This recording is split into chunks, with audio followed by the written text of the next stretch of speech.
Agora com o professor Vitélio Brustolin, professor de Relações Internacionais e pesquisador de Harvard. Professor, olha, eu digo que aqui é assim, um segura na mão de Deus e vai. Porque cada dia, professor, é uma surpresa diferente. Eu já quero começar te ouvindo sobre isso. A gente sabe que Donald Trump é muito bom de papo público, ele é bom com as câmeras, ele sabe as palavras a serem usadas e toda essa publicidade de estimular o povo americano, de tudo isso é para vocês, por vocês, seremos grandes novamente. Mas esse papo da taxação, que vem e volta a todo momento, já foi com o aço, agora com novos produtos. É um blefe para abrir uma negociação ou o senhor avalia que, de fato, dia 2 de abril teremos essa decisão? Bom dia, Elisa, Basília, Américo, bom dia a todos. Elisa, isso já foi uma estratégia de negociação, no início era sobre fentanil e imigração, agora não parece mais que será adiado ou a gente nem pode considerar um blefe. Na verdade, as declarações do Trump, se fossem feitas por outro presidente, nós não consideraríamos um blefe. Quando ele fala, por exemplo, que quer tornar o Canadá o seu 51º estado, ou que ele quer anexar, voltar a dirigir o Canal do Panamá, ou comprar a Groenlândia, se outro presidente falasse isso, nós levaríamos muito a sério. Nós levamos a sério, afinal, quando o Maduro diz que quer anexar parte da Guiana, o Essequibo. Então, quando o Trump fala esse tipo de coisa, tanto em relação a territórios quanto em relação a tarifas, ele precisa ser levado a sério. E ele vem reiterando esse discurso, Elisa, na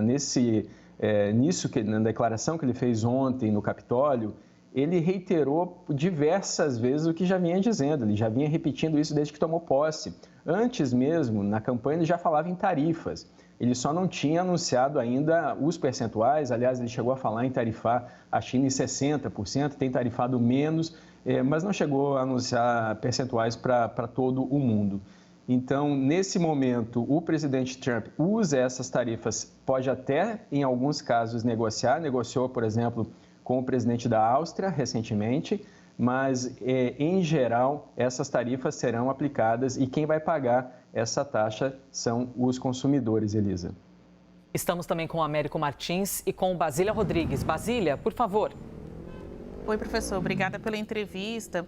O que significa negociar, na sua avaliação? É um caminho do meio em que o governo consegue reduzir essa taxação dos Estados Unidos ou uma compensação? Faz sua taxação aí, Estados Unidos, mas a gente do lado de cá acaba devolvendo num tipo de represália, né? Chamo de reciprocidade, mas também é uma represália a essa super taxação. Para o senhor, a gente está caminhando para que tipo de negociação? Cotas, por exemplo? Olha, Basília, eu vejo que você olha sempre para o cenário brasileiro, né? Porque quando a gente fala em represálias, em retaliação, a gente está pensando no Brasil, em cotas também, porque nós fizemos isso no primeiro mandato do Trump com o aço e alumínio. A questão é que o comércio internacional é assimétrico. Então, se a gente for tentar retalhar, fazer olho por olho com os Estados Unidos, países como o Brasil, que são economicamente menores que os Estados Unidos, terão prejuízo. Essa questão do olho por olho vai levar todo mundo a ficar cego, porque é isso que acontece. Todo mundo se tarifa e aumenta o preço para o consumidor, que é exatamente o contrário do que o Trump prometeu. Ele tinha prometido na campanha que ele iria reduzir os preços, que ele iria combater a inflação. O que deve acontecer com o aumento das tarifas é que os produtos vão subir de preço. Não tem possibilidade dos Estados Unidos substituírem todas as importações que fazem do resto do mundo em curto prazo. Se a gente tiver uma comparação histórica, se a gente fizer essa comparação aqui, Basília, durante algum tempo a antiga e extinta União Soviética tentou produzir tudo que pudesse dentro do seu território. E ela fez carros muito ineficientes e muito caros, para dar um exemplo, porque o mercado automobilístico é um dos focos do Trump, inclusive porque um dos seus apoiadores é o Elon Musk, proprietário da Tesla. Então, toda a questão é essa, não dá para ficar retalhando tudo, mas é necessário que haja uma estratégia. Eu ainda não vi nenhuma estratégia do governo brasileiro que não seja reativa. Vamos reagir de acordo com o que o Trump fizer ou disser. Outros países têm estratégias já claras e definidas. O Canadá, por exemplo, do Trudeau, criticou o Trump, disse que está tarifando o seu principal aliado e que está apoiando ditaduras como a ditadura russa.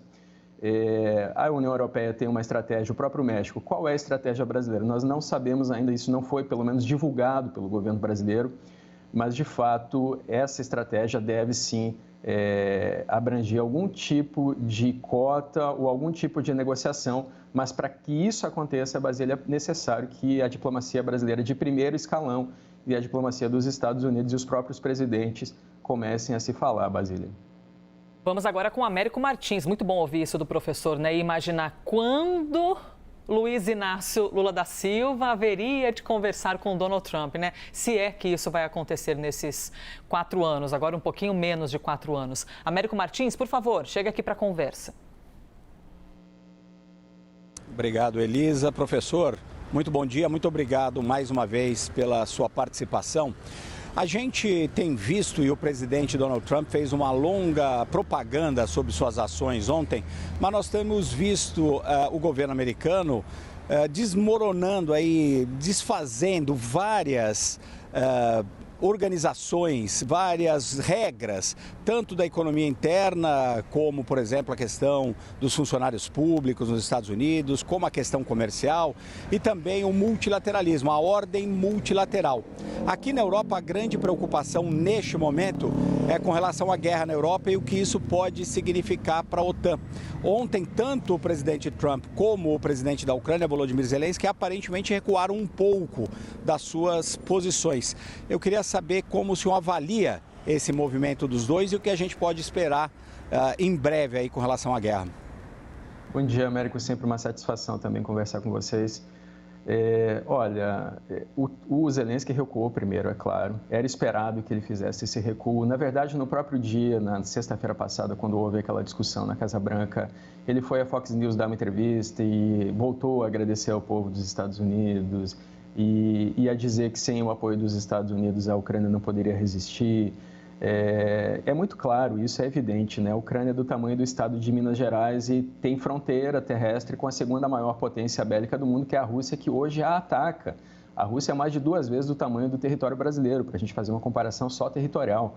Então, existe sim a questão da necessidade do apoio de aliados. Sem o apoio de aliados, a Ucrânia já teria caído há muito tempo, é claro, isso é evidente. Agora, a União Europeia abraçou o Zelensky, porque, de novo, Américo, você está na Europa nesse momento, nós já falamos sobre isso.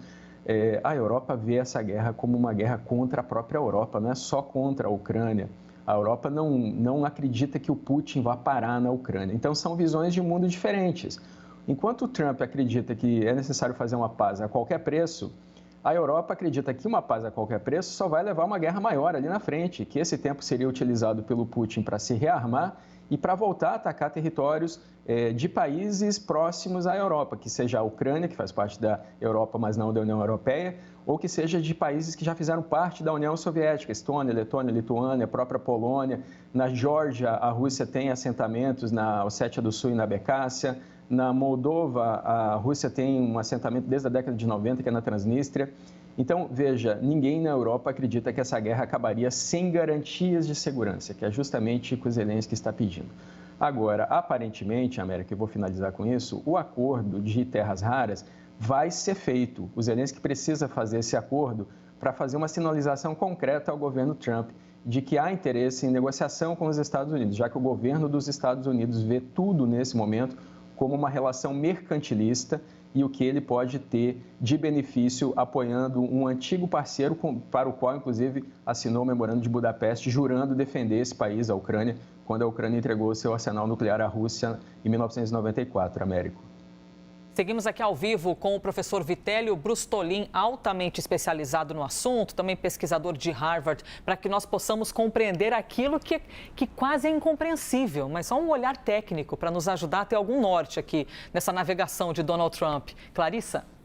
Muito bom dia, professor. Muito obrigada pela participação aqui no live. Eu gostaria de pedir o olhar do senhor a respeito da forma como o Brasil fica posicionado aí diante do componente, obviamente, ideológico que tem em toda essa ofensiva de Donald Trump.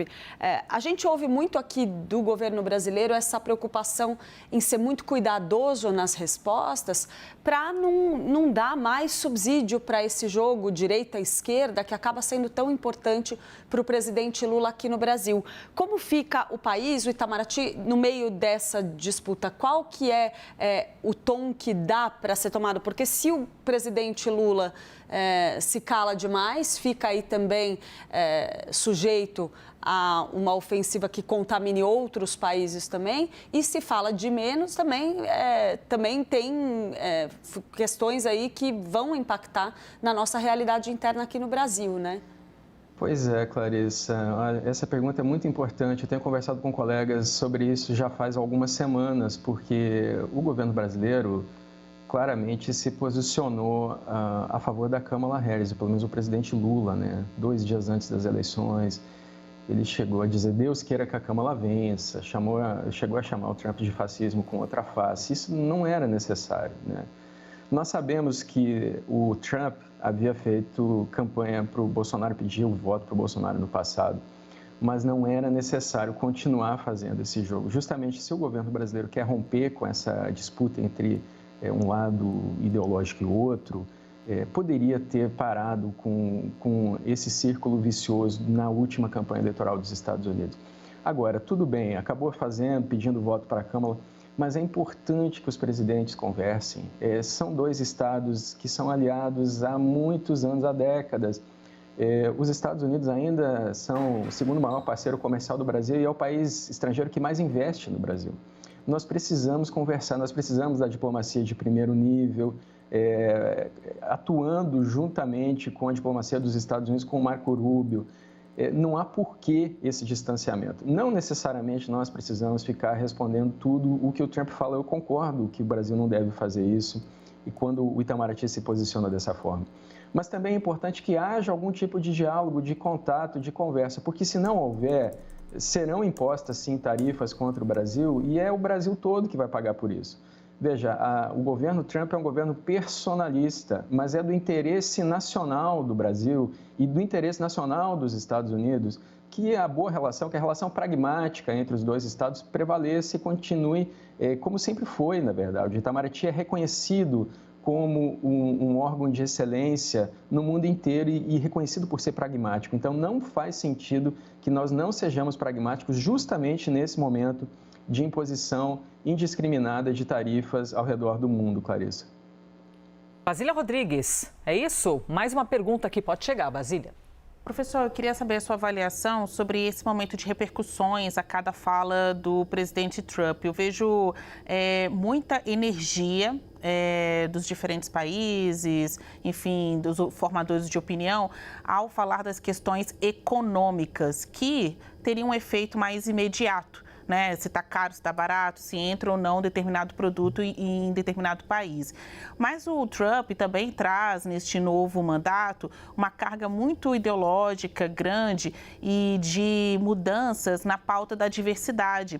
As declarações dele, especialmente contra a população LGBT, QIA+, especialmente os trans, qual é a reação que os países, na sua avaliação, estão tendo sobre esta outra pauta? Porque quando a gente fala de economia, do que pesa no bolso, todo mundo pula da cadeira, né?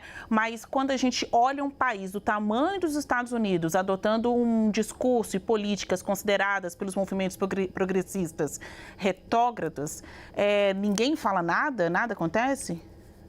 Olha, Basília, eu vou te falar, a popularidade do Trump é afetada nos Estados Unidos por conta dessas questões, mas não só isso, por mexer no imposto de renda das pessoas, nas folhas de pagamento, pelas demissões de servidores federais, inclusive muitos servidores federais que foram demitidos ou pediram demissão no governo Trump, países como a China e a Rússia estão tentando contratar esses servidores. Veja o quanto isso pode afetar na questão do controle da informação dos Estados Unidos. Agora, pautas mais progressistas, por conta do grande choque que o mundo tem nesse momento, elas são menos discutidas. O Américo falou, por exemplo, há pouco, da questão do multilateralismo. Veja a situação em que a Europa, por exemplo, se encontra. Durante 80 anos, a Europa dependeu da defesa dos Estados Unidos. Isso, inclusive, é criticado pelo Marco Rubio, disse que essa defesa, esse apoio dos Estados Unidos ajudou a Europa a financiar programas sociais, aposentadorias, e que a Europa deveria cuidar da sua própria defesa, que os Estados Unidos não precisam ficar subsidiando isso. Alguns europeus até concordam com isso, nós vemos os gastos da União Europeia aumentando substancialmente, e de outros países da Europa também, em defesa. Então, por que toda essa questão envolvendo guerra, Olha, veja só, o Elon Musk disse para o Trump que os Estados Unidos deveriam sair tanto da OTAN quanto da ONU. Então, veja o ponto que nós chegamos. É claro que ele não tem como fazer isso sozinho, que precisa da aprovação de 2/3 dos congressistas, que ele não tem esse apoio todo. Mas a questão é essa. A questão é que é um choque tão grande do multilateralismo, da Organização Mundial da Saúde, da Organização Mundial do Comércio, que já estava esvaziada, e de outras organizações internacionais, que as pautas progressistas ficaram no segundo plano. Não é que elas não sejam afetadas, e isso causa um efeito, sim, dentro dos Estados Unidos. Mas é que há tanta alteração internacional, inclusive nessa que nós estamos discutindo das tarifas, que não deu tempo ainda de abranger todas as transformações que têm sido feitas pelo governo Trump e formalizar críticas a elas, Basília. Américo Martins, última pergunta contigo, meu amigo. Muito obrigado, Elisa. Professor, nós conversamos recentemente no privado sobre as intenções reais aí do Donald Trump com relação ao multilateralismo. Eu gostaria de fazer essa pergunta que a gente discutiu há alguns dias. O senhor acredita que o Donald Trump tem a missão aí de destruir completamente essas instituições multilaterais? Ou isso seria, na verdade, um efeito que não seria a principal estratégia dele? Pois é, né? Se isso é a primeira opção, se é somente uma consequência do que ele está fazendo, né, Américo? Não me parece, né? Eu lembro que nós conversamos, você me perguntou sobre a ONU, né? Se os Estados Unidos sairiam. Pois é, não me parece que eles sairiam, né? Embora o Elon Musk tenha defendido isso, que aí sim seria uma destruição do sistema internacional. Os Estados Unidos ajudaram a criar esse sistema pós-Segunda Guerra, sempre foram o defensor da liberdade, da democracia. Esse sempre foi o discurso dos Estados Unidos. Então, não me parece, porque, inclusive, os Estados Unidos se beneficiam de estar na ONU porque fazem parte do Conselho de Segurança, então ainda conseguem projetar poder ali. Agora, também não me parece que eles sairão da OTAN, mas podem esvaziar a OTAN, descredibilizar, como vem fazendo com a OTAN nesse momento. Existe a dúvida se eles defenderiam algum país aliado em caso de ataque.